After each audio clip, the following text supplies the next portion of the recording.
इंदौर के राजवाड़ा पर हुई कैबिनेट बैठक के बाद में मंत्री कैलाश विजयवर्गीय सामने आए। कैबिनेट में हुए महत्वपूर्ण फैसलों को लेकर उन्होंने यहां पर जानकारी दी है। दरअसल अहिल्याबाई होलकर की 300वीं जयंती के अवसर पर यहां पर कैबिनेट इंदौर में यह बैठक आयोजित की गई थी, जिसके लेकर कैबिनेट को लेकर सीएम ने भी धन्यवाद दिया है। महिला सशक्तिकरण के मुद्दे पर यहां पर चर्चा की गई। 31 मई को पीएम मोदी 2 लाख महिलाओं को यहां पर महिला सम्मेलन में भोपाल में संबोधित करने के लिए भी आएंगे। कामगार महिलाओं को आवास की सुविधा का निर्णय भी लिया गया है। इसके साथ में राहवीर योजना के चलते यहां पर सड़क हादसे में घायल व्यक्ति को अस्पताल पहुंचाने पर 25,000 रुपए का इनाम भी दिया जाएगा।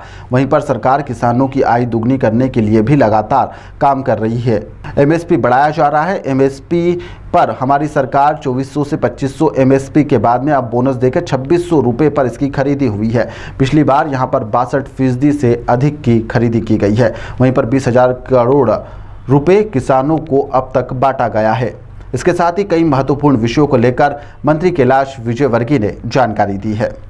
हमारे देश के प्रधानमंत्री को भी इसकी चिंता थी और हमारे प्रदेश के यशस्वी मुख्यमंत्री जी ने भी इसकी चिंता प्रकट की।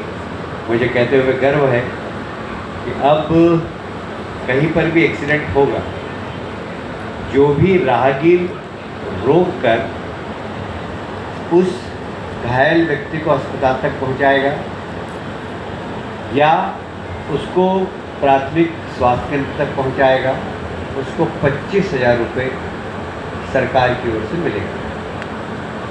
उसको तत्काल 108 एम्बुलेंस पर फ़ोन भी करना होगा। और ये राहवीर योजना निश्चित रूप से बहुत सारे लोगों की जान बचाने में बहुत महत्वपूर्ण भूमिका अदा करेगी। और जब जिस व्यक्ति को पुरस्कार मिलेगा उसको पुलिस परेशान भी नहीं करेगी।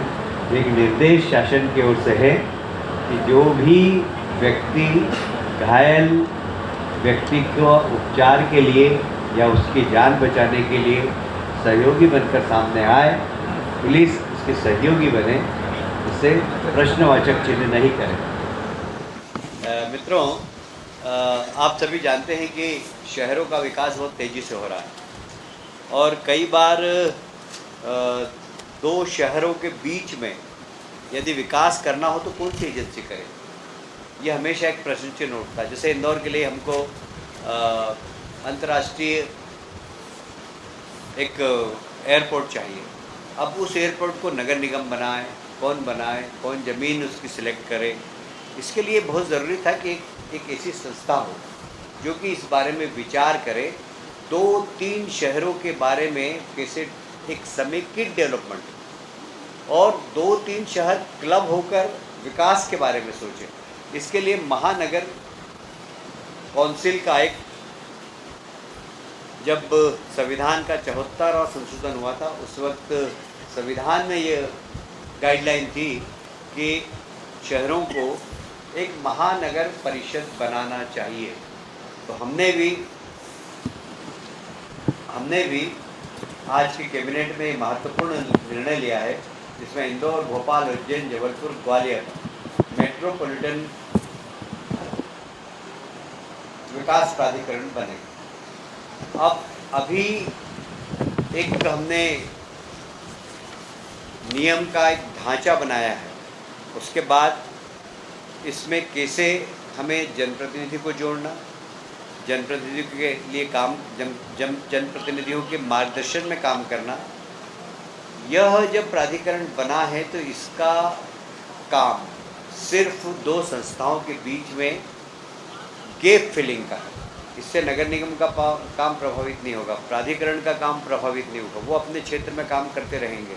बाकी हम एक सहयोगी संस्था बनकर काम करेंगे और इसके चूँकि मुख्यमंत्री इसके चेयरमैन होंगे और इसलिए ये प्राधिकरण शहरों को व्यवस्थित विकास, जो जैसे अब इंदौर के आसपास हम बात करते हैं, इंदौर, उज्जैन, धार, कुछ हिस्सा देवास का, कुछ हिस्सा हम धार का, इसे सबको मिलाकर एक मेट्रोपॉलिटन काउंसिल बना रहे हैं और उसके पूरे समुचित विकास का, ट्रांसपोर्टेशन कैसा होगा, 25 साल बाद वहाँ आवागमन कैसा होगा, कितने व्हीकल होंगे, तो हमें उस हिसाब से अभी से सड़कों का प्लान करें। यहाँ पानी की आवश्यकता कितनी होगी, तो अभी से हम पानी के सोर्सेज के बारे में हम अभी से उसके बारे में सोचेंगे कि समुचित मेट्रोपॉलिटन एरिया के अंदर पीने का पानी कितना लगेगा।